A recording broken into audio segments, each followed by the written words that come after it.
31. Good morning, everybody. I'm Russ Lewis. I'm Lisa Hernandez. It's Thursday, March 8th. It is cool, but not as cold, Cheetah, as it could be, I guess. Yeah, you know, it's because of the clouds. You're right. Clouds started to build in. And you know what? Because of that, it trapped kind of some of the heat. And that's why we are still waking up to 40s and 50s. So about the same as yesterday. You may still want to grab that jacket this Thursday morning just to be on the safe side. But notice partly to mostly cloudy skies throughout the day today. So I'm still expecting a nice mix of clouds and sun. Temperatures in the 40s and 50s this morning. 63 by your lunchtime hour. High temperatures go to 68. Darby dry today. We'll talk about your weekend rain chances coming up next. Oh, don't say rain chances. Say the weekend lack of rain chances. That's what I want to hear. Good morning. Walking out the door, one thing you need to know, we've got some overnight road work on I-45, the North Freeway inbound. Rayford down to the Grand Parkway, Diamond Lane, couple left lanes blocked off. You can see here, they're still working it. Should be up no later than 5 o'clock. You can see the X-ramp to the Grand Parkway off in the distance here. No delays to traffic, so you should be fine as you make your way in on I-45.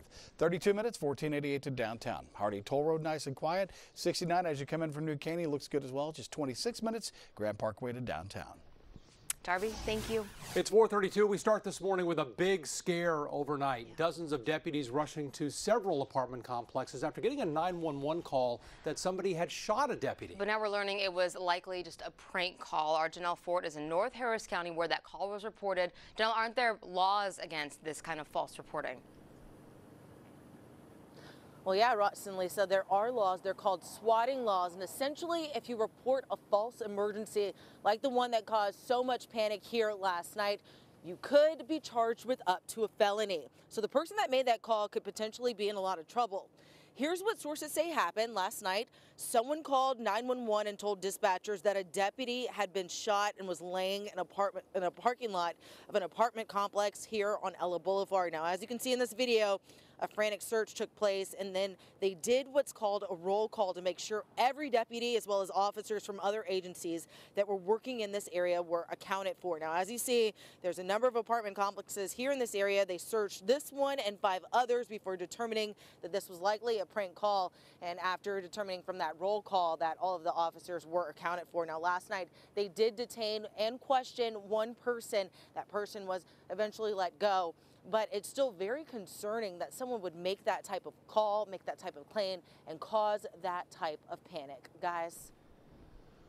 Janelle Fort, thank you, and make sure everyone knows there was no deputy shot at that location. They are investigating that phone call. I think now they're trying to figure out motive. Did somebody really think somebody had been shot, or was it somebody just a horrible prank, right? Yeah. So we'll get back to Janelle on that. Boy, talk about a neighbor from well, from you know where. A woman in Tomball, is accused of repeatedly vandalizing her neighbor's home. She was arrested, and she made her first court appearance overnight. Brandy's here now to explain what happened. And Brandy, she is charged with criminal mischief. Yeah, and I can show you why, guys. Check out the surveillance video. This is Dallas Rose Lott. She walks up and then watch. She has the spray paint in hand, paints the camera. This is at Rodrigo Camus' home in Tomball, and this isn't the only time she's been caught on camera damaging the home. There you can see her.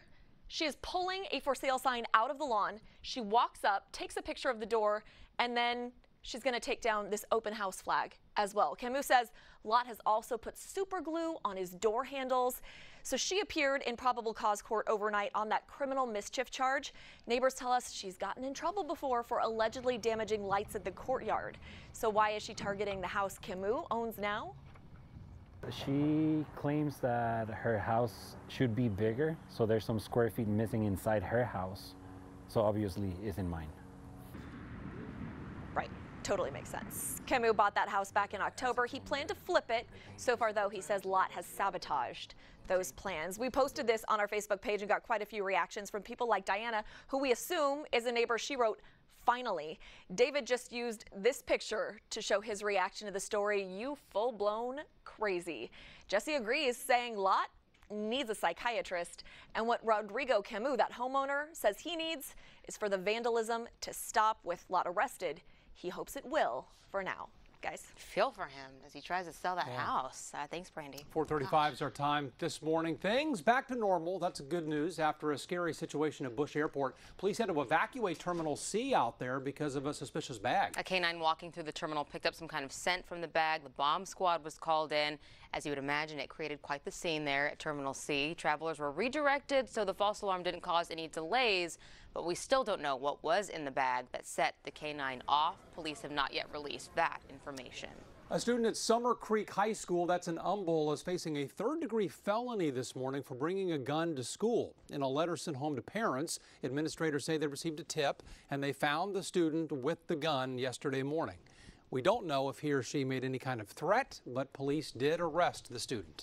The attorney for the Florida school shooter says he'll plead guilty to murdering 17 people in order to avoid the death penalty. That news comes as we learn more about how the FBI missed 2 tips about Nicholas Cruz months before the shooting. Now, agents told lawmakers after receiving the warnings about Cruz, the feds failed to share that information with local authorities who could have followed up. Built in response to that shooting is on its way. A bill that was built in response to the shooting is on its way to Florida Governor Rick Scott's desk, where he is expected to sign that into law. The bill raises the legal gun purchase age to 21 for all firearms. It'll also allow some teachers to carry guns at school. The Florida House approved the measure last night. President Trump may be backing off his tariffs on aluminum and steel a little bit anyway. The White House is saying allies like Canada and Mexico might be exempt. The president's plan would impose a 25% tariff on steel and 10% on aluminum. Texas Congressman Kevin Brady is one of 107 Republicans urging the president to scale back the penalties to, quote, avoid unintended negative consequences to the U.S. economy and its workers.